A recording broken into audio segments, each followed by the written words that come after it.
e do SINDAP também, na pessoa também. Parabenizar a Célia pelo evento. Eu acho que a gente sabe o quanto o jurídico da ABRAP trabalha para que tudo dê certo, e realmente está dando. Eu acho que é um momento ímpar da gente estar aqui discutindo questões da atualidade, questões importantes do sistema. Nessa esteira saudar o Danilo, vou permitir chamar assim, vai ser a relação boa que a gente tem. A gente é quase irmão, né? O Danilo Martins e o Wilson Martins. E saudar também toda a equipe da Previc, da Procuradoria, que vem fazendo um trabalho exemplar no sentido do aperfeiçoamento das questões jurídicas. E também nessa esteira saudar o superintendente da Previc, que é uma honra a presença aqui, Ravelo, também com a liberdade de chamar assim, e parabenizar o trabalho que vocês vêm fazendo, que a gente sabe que não é fácil, a gente que está acompanhando o dia a dia de vocês. Paulão, não preciso dizer, é Paulão para todo mundo, e é uma honra ter o Paulão na mesa, aqui dividindo esse espaço, porque é meu chefe, né, na Câmara de Recursos da Previdência, meu presidente, um trabalho exemplar que vem fazendo à frente da SPPC também com o Jaime, Marisa e com o Zé Edson. Entraram para a história da Previdência Complementar e da Previdência Social do Brasil, com a criação do FUNPRESP. Eu costumo dizer que eu acho que a gente comemorou muito pouco isso, e o trabalho que vocês fizeram é fundamental para a história que vocês entraram na história do país. Cumprimentar também meus colegas de escritório, todos os advogados, advogadas.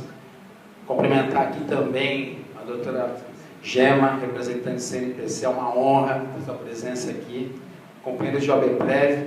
E essa coisa de começar a cumprimentar todo mundo fica cansativo, né? Exausto. Eu me lembro bem que nas nossas andanças pela OAB de São Paulo, a gente visitava muito subseções do interior.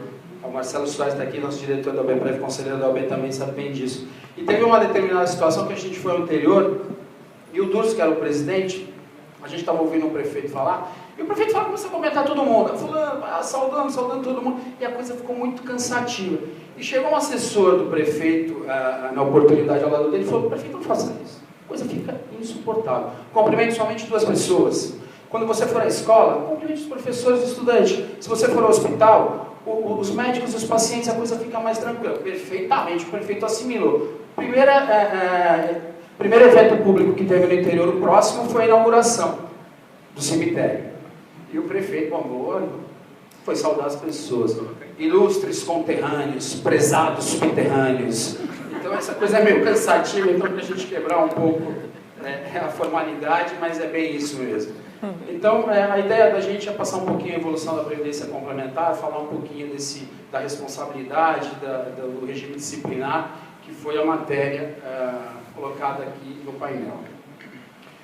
Eu queria também fazer uma primeira referência. No Congresso da ABRAP, quando eu falei, eu pedi permissão, eu pedi a sessão de direito autoral por Messina, porque a gente está fazendo, naquela oportunidade, fazendo uma apresentação mais lúdica. Isso é uma marca registrada do Messina, com o talento do irmão dele, o Salvador Messina, a gente faz uma coisa... E eu pedi a sessão autoral dos slides, dos quadrinhos naquela oportunidade. Hoje eu já me considero coautor, meu Messina, então eu não vou pedir essa sessão de direitos autorais, porque eu já me considero coautor. Bom, gente, então vamos falar um pouquinho do sistema de previdência complementar. Eu acho que o sistema hoje está bem claro, são 3 etapas do sistema. Né? O sistema vem avançando, ele vem modernizando, e o momento atual é de consolidação. A primeira etapa do sistema foi a sua criação.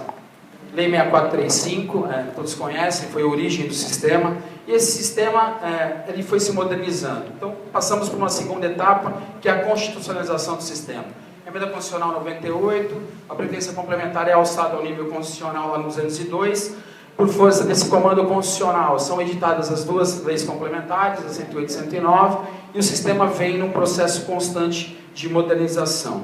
É importante dizer que nos idos de 2009, a Lei 12.154, dando sequência a essa evolução, reorganiza o papel do Estado nessa regulação, na fiscalização, na normatização do sistema, cria a Previc, uma autarquia independente, autonomia financeira, o sistema pedia isso era uma necessidade para o aperfeiçoamento, para a evolução. A Previc foi criada em substituição à SPC.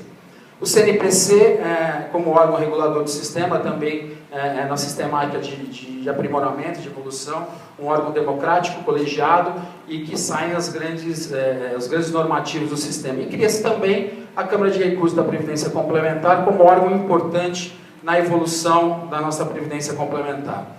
O momento atual, como eu disse, nós temos várias oportunidades, o sistema vem crescendo, nós temos várias conquistas, nós temos oportunidade de crescimento, mas também eu acho que, por um outro lado, a gente tem que estar atento, porque o sistema corre riscos, né? A gente tem a questão dos juros decrescentes, nós temos a questão da necessidade de revitalização de produtos. Então, ao mesmo tempo que nós temos grandes conquistas, nós temos que ter uma preocupação de manter aquilo que nós conseguimos. E nessa linha de grandes conquistas, nós temos o FUNPRESP.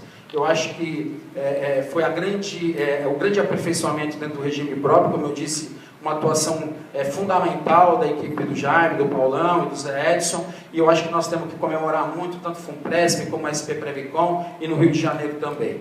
E nessa linha também de grandes conquistas, eu acho que a gente tem que estar atento para os fundos instituídos.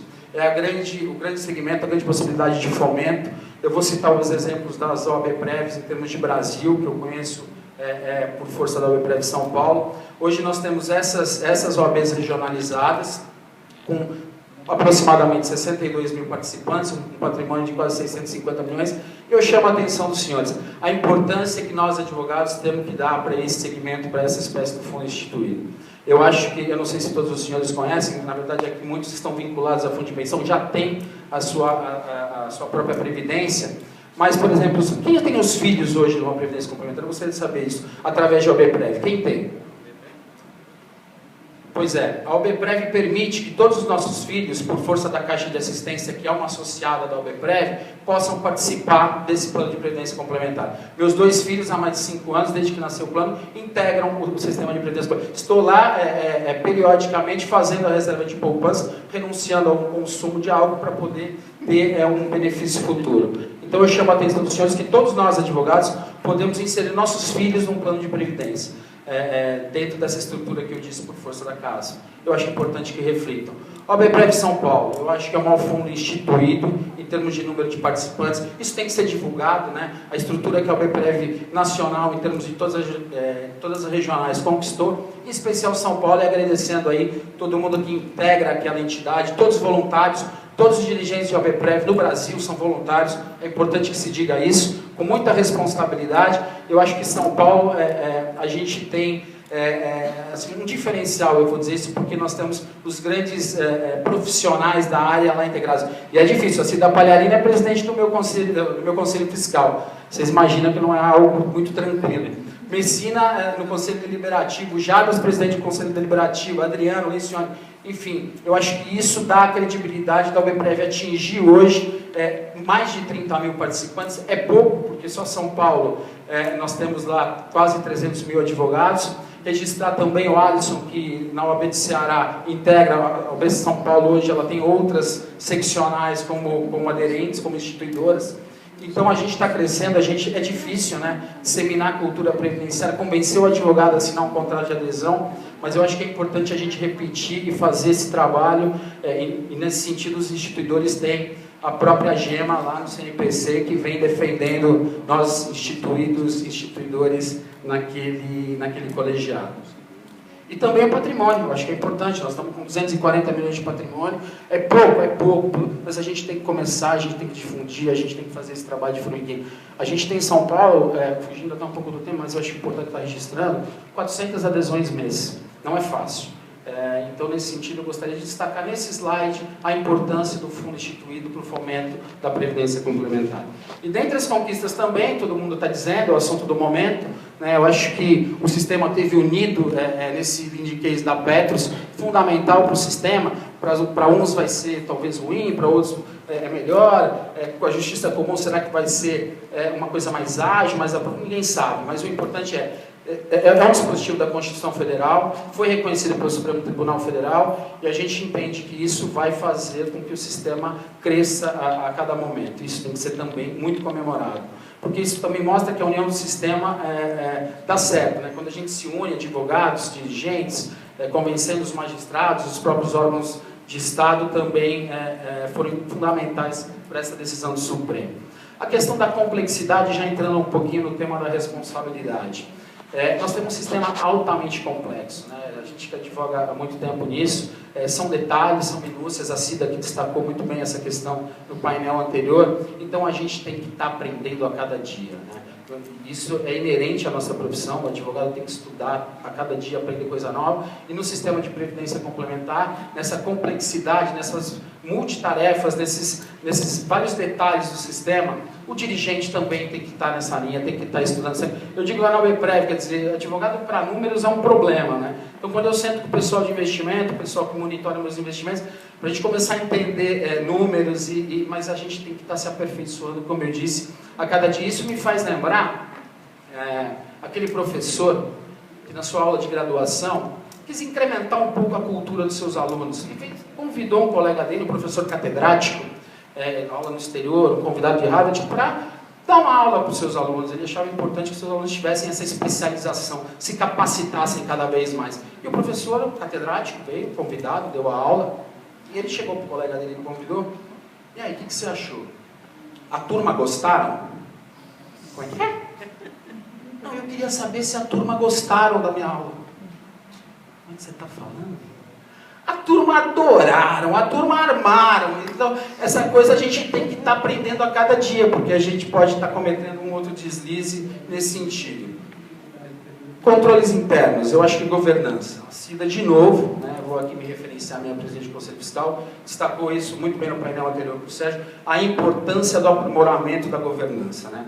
Eu acho que o fortalecimento e a evolução da Previdência complementar hoje exige um aprimoramento, governança clara, estabelecimento de regras, até onde eu posso ir, qual é o meu regimento, o que diz meu código de conduta, respeitar sempre o estatuto, enfim, eu acho que esse aprimoramento é fundamental dentro do aspecto da responsabilidade do dirigente. O dirigente, ele administra recursos de terceiros, é o dever fiduciário dele. Ele tem que administrar esse patrimônio, em que pensa uma atividade de meio, como se fosse seu. Atuar com diligência, com ética, transparência, independência, e não atuar segundo as pessoas que o indicaram ou quem o elegeu. Eu acho que a pessoa que está integrando um colegiado de uma previdência, de uma entidade de previdência complementar, tem que tirar um pouquinho o boné de quem o elegeu, de quem o indicou, e atuar segundo a finalidade institucional da entidade. É para isso que ele está ali, é para proteger o patrimônio de terceiros, é para defender a regularidade dos atos. Então eu acho que a gente precisa começar a enxergar um pouco mais isso, senão tem desvirtuamento de função. Porque se não for assim, pega o boné e vai embora. Põe outro, porque o sistema não pode aceitar mais pessoas que atuem conforme quem o elegeu, conforme tem um interesse direto. Ele tem que dar o equilíbrio dentro do órgão colegiado.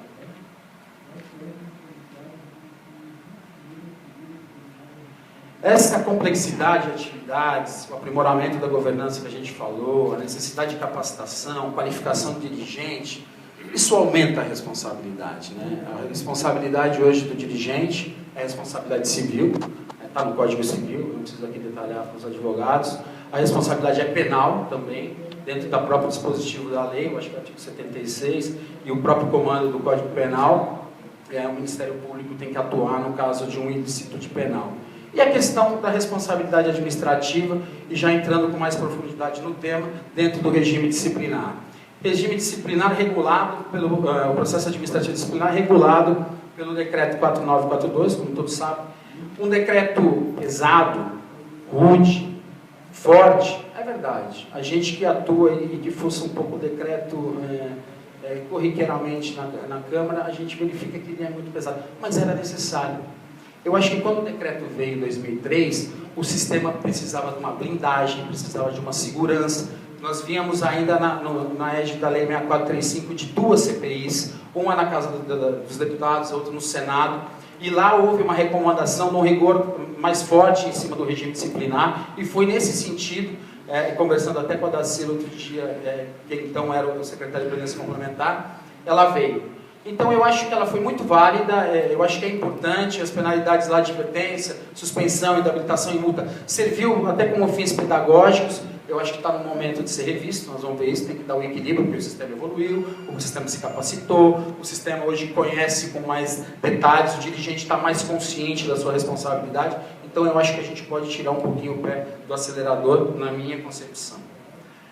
Nessa modernização vem a fiscalização dentro do regime disciplinar, a fiscalização exercida principalmente, na minha concepção, primeiro com uma finalidade pedagógica, como eu disse, e também, quando necessário, repressiva. Eu acho que as atribuições da Previc estão bem claras, né? Vem de um processo legal. É importante fortalecer os órgãos do sistema, é importante a gente fortalecer a Previc, é muito importante a gente respeitar a normatização estabelecida pelo CNPC, sem precisar ir buscar a necessidade de um dispositivo legal para ir na casa do parlamento, não, nós não precisamos, nós temos nosso órgão regulador, é de lá que sai, acabou de sair uma novidade, a retirada de patrocínio. A Medicina está aqui, o Gasoli está aqui, trabalharam muito nisso. 2 anos discutindo, a Gema teve lá também. É importante a gente cada vez mais fortalecer essas disposições que saem de um órgão que conhece o nosso sistema, de pessoas que conhecem o nosso sistema. Então, no fortalecimento desses órgãos, vem a figura da Previc, com multiatividades, né? Ela orienta, ela fiscaliza, ela diverte. O TAC, eu acho que a gente tem que divulgar um pouco, usar um pouco mais o TAC quando for para corrigir, e penaliza, está no dispositivo legal, faz parte do contexto e da sua finalidade, conforme disse o legislador. Algumas questões dentro da fiscalização que eu vou me permitir destacar, que eu acho que também precisa de um processo de aprimoramento. Isso faz parte daquele aperfeiçoamento que é a terceira etapa que nós estamos vivendo no sistema de previdência complementar. A gente verifica na Câmara, às vezes, que essa fiscalização feita em loco, né, feita dentro da entidade, precisa um pouco mais de aprimoramento. Em que sentido?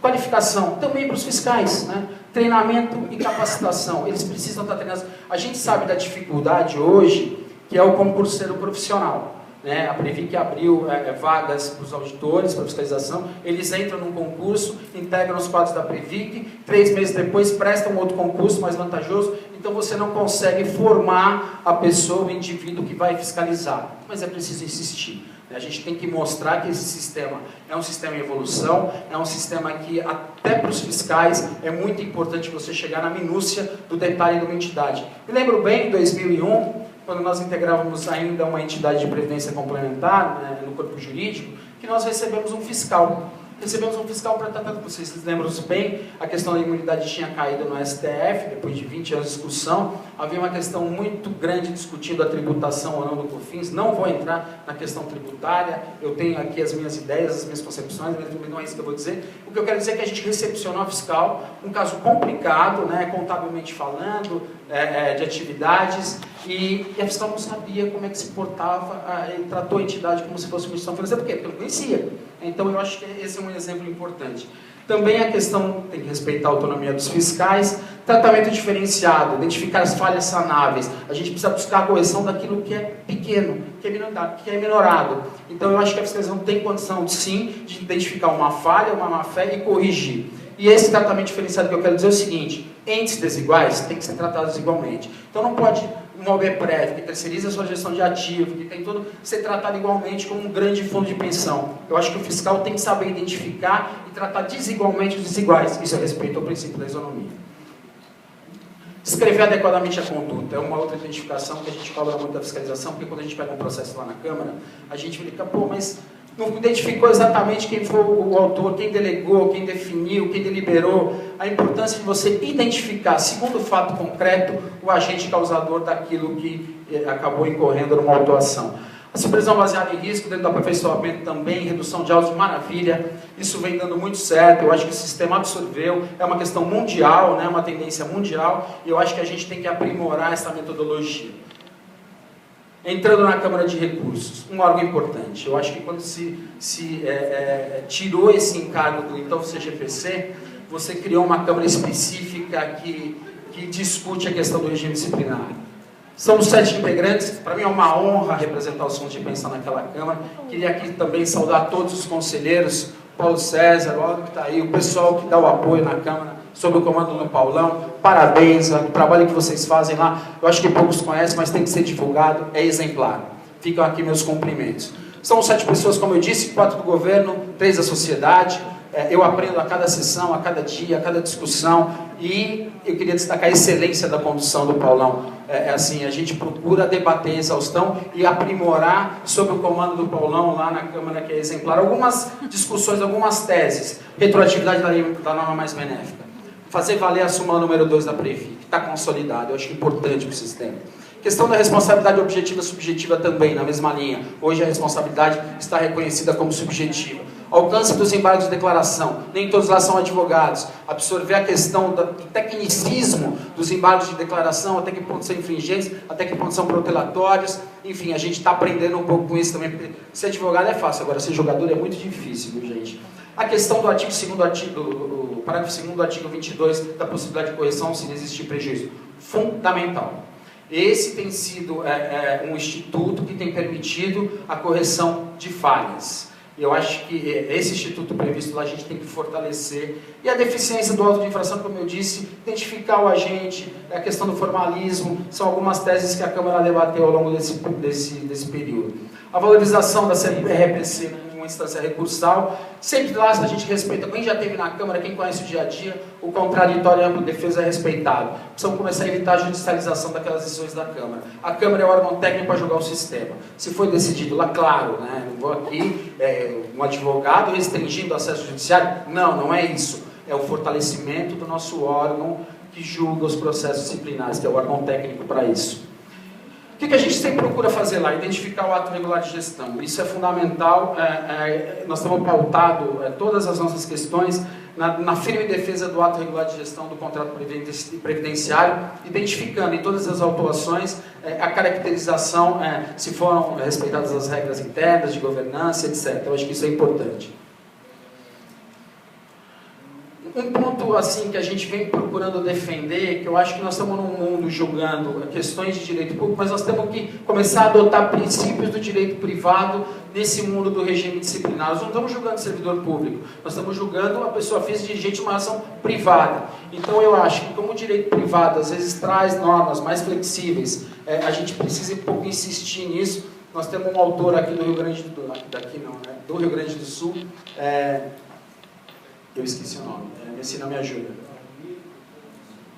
Então, eu não ouvi, mas é porque você não falou. Então, é uma doutrina que vem, eu acho que a gente tem que estar estudando um pouquinho, vem aprimorar um pouquinho, porque eu acho que ela se aproxima desse regime de direito privado que rege o nosso sistema. Alguns números da Câmara, importante.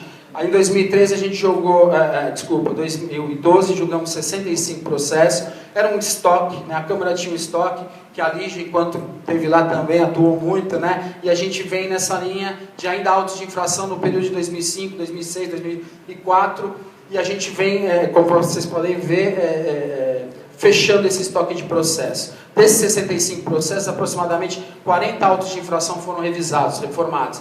Às vezes você revisa menor a pena, às vezes você derruba o auto de infração, às vezes a Previc derruba o auto de infração e a Câmara refaz o auto de infração.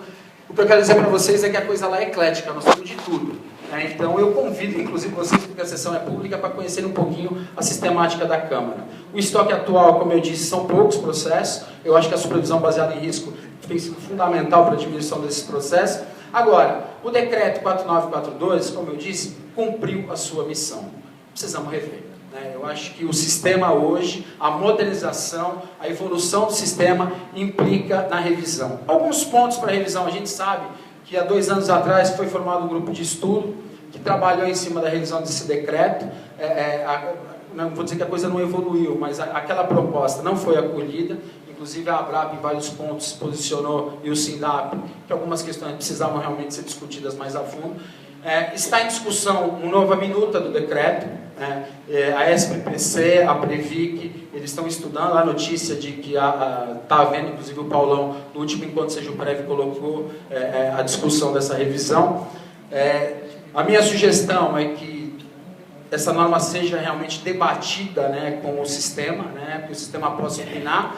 E, opinando, seguem aqui algumas sugestões, mas talvez colocar numa audiência pública, né, para que todo o sistema conheça e opine, talvez seria uma boa ideia. Quais são algumas sugestões que eu elenquei aqui dentro daquilo que a gente vem debatendo no CRPC? A manutenção do artigo 2º, do parágrafo 2º do artigo 22, que assegura a possibilidade de correção. Como eu disse, esse dispositivo é fundamental para a segurança e evolução do sistema. O conceito de prejuízo, a gente precisa explorar um pouquinho mais isso, aquele conceito de prejuízo abstrato que a Câmara reconheceu, com voto vencido meu, eu acho que a gente tem que discutir um pouco mais, né? Eu acho que o prejuízo tem que ser efetivo, tem que ser financeiro, tem que ser concreto, né? A gente não pode trabalhar em cima de prejuízo abstrato, tem espaço bastante para a gente discutir isso. A questão do TAC, né? Prever a possibilidade do TAC durante o processo administrativo, mas antes do seu julgamento. Tem até um auto de infração, mas vamos celebrar um TAC para evitar que aquele auto, se for um consenso entre as partes, se o órgão fiscalizador verificar que ela não tem nenhuma injuridicidade, vamos fazer esse TAC depois do auto. Então, eu acho que tem espaço para discutir. Emissão de súmulas, o Paulão está trabalhando muito nisso, na consolidação da jurisprudência, editar algumas súmulas. Cada caso é um caso, é verdade, mas nós advogados, a gente sabe o quanto é importante você ter uma jurisprudência já formada e com algumas súmulas eu acho que a gente poderia assim, modernizar e dar um regramento para o sistema. Os critérios de razoabilidade e proporcionalidade da pena, né, considerar, a gente tem muita dificuldade, porque como eu disse, o decreto é um pouco rígido, então a gente tem que considerar um pouco mais a razoabilidade da pena e a sua proporcionalidade, até onde vai o princípio da insignificância daquele ato que foi cometido. Eu acho que fica aí mais um assunto para a gente discutir.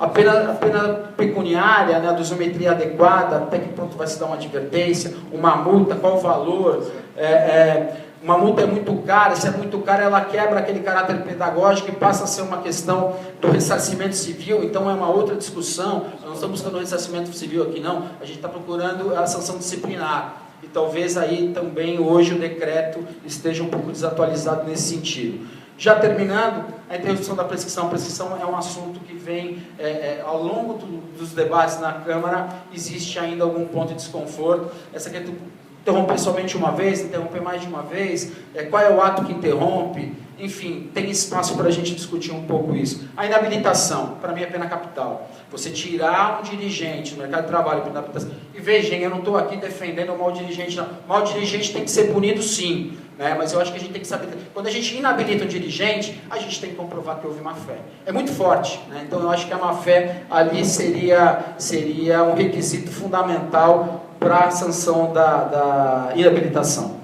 O agravamento da pena, né, isso é básico para nós advogados, né, ao reclamar se impede, o recurso voluntário não pode onerar mais aquela pena que foi aplicada.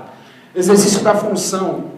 A gente tem que entender que hoje uma condenação no âmbito da Câmara inviabiliza o dirigente de exercer. Então, a gente tem uma preocupação muito grande, é uma advertência, né? Hoje a lei é rigorosa nesse sentido. Você taxou o cara com uma advertência, ele não preenche o requisito do artigo 35, está fora do mercado durante um tempo. Precisamos revisar, porque eu acho que uma falha pode levar a uma advertência, mas essa pessoa tem, até pela função pedagógica, plenas condições de voltar ao mercado de trabalho. Não é isso que está acontecendo hoje. Acumulação da pena, quer dizer, hoje o decreto é muito rigoroso. Você tem que fazer, você tem lá previsto a pena, multa mais inabilitação.